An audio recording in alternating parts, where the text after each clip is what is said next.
Okay, thanks for staying with us there and tuning in again, technical problems. And as is traditional this time of year at our birthday, and we're 8 years in, is to harvest a bit of honey onto the cake. Now, we won't be able to get that under the honey stream with a big wide rim like that. What we're going to have to do is pour it straight on, and we can do that. Oh, good. We can do that. Logistics. We need to put some honey right on this cake. Here we go. Freshest honey you can get straight from the hive. Oh, I drew an 8 without thinking about it. Was that a waggle dance? 8 years old, Flo, happy birthday. Oh, the Persian love cake. Persian love cake. Excellent. So, any feedback on the sound? We're sorry about the technical difficulties before. Anyway. Okay, so any questions, keep them coming in. The theme today is how we started. It's the invention, it's the backstory.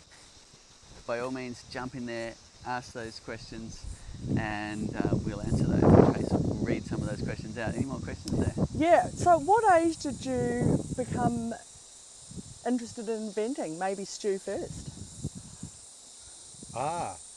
Well, I was called Mr. Fix-It when I was a little kid, because I was always involved in fixing things. Apparently when I was 2 years old, I crawled underneath the car with my dad, it was an old, more vintage type car, and it had little corks for its clutch.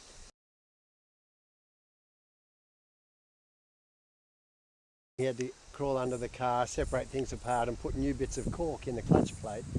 And at 2 years old I was in there with him and I was always pulling stuff apart to my dad's annoyance really. I wrecked a lovely old cuckoo clock. He made the mistake of leaving in the garage, and the family mower, family lawn mower and so on. So I was always interested in things like that. And talking about early, my grandfather, who was a Scot, sort of self-invented a clothesline. Now in Australia we have these rotary clothesline. They were invented by Mr. Hill, the Hill's hoist, and but my grandfather adapted it so that it could go up and down by turning on a tap. So you'd turn on a garden tap, the clothesline would go up. You turn that off and turn on another tap and the clothesline would go down. It was fantastic. We loved it as kids.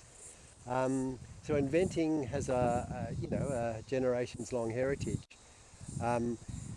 Me and my dad and brothers did try to invent a honey extracting machine, a different one than the normal ones when I was a teenager, but it ended up in just honey and bicycle parts and mess spread all over the garage. It didn't work it blew apart. So there's an inventing history in the family of many things, and Cedar was onto that as a young. I remember him making a doorbell for our house, which was a lovely thing to do. You know, he sort of built it from scratch. Yeah, I think the way we grew up, same story, underneath the car in the grease at 2 years old, because Stu was the farm mechanic fixing not only our own car but everybody else's cars around. And so it was just something we were part of, was this fixing things on the farm. And that actually really gives a lot of good skills and understanding of how things work. And I think, from a young age we'd do things like we'd go out of all the old car wrecks, we'd pull all the horns out and try and make an instrument with lots of horns that all blow it, and making different contraptions and making electric shock machines that we would sit around and electrocute a whole pile of kids with just for fun. All of that fun stuff. And but I think I grew up in a family but really didn't do criticism. Tell people about your ideas if you don't want to be cut down, and that down criticism early on, because it can be a showstopper as an inventor. Yeah, they're very tender, fragile little babies, new inventions, and they taste held very carefully. Fantastic. Do you see this kind of happening with your two kids, and do you approach their ideas? Streaming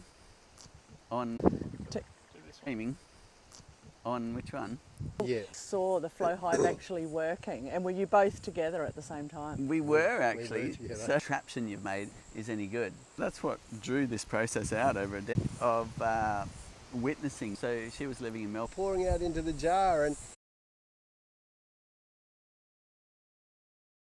Form that could be duplicated. So there was quite a few steps to complete as well for lending. Crowdfunding, and they've still got those hives, and obviously there's new flow hives, there's new models, there's birthday special deals that you know about. That's a good thing. Make sure you're on the mailing list, and if you need to, commercial beekeepers would be the ones who would really be interested. Commercials, some of them do, and others are just really set in what you believe will work. That's an important one. It's so beautiful. It might be a good time to ask. Absolutely extraordinary how much interest the crowdfunding customers were brand new to beekeeping.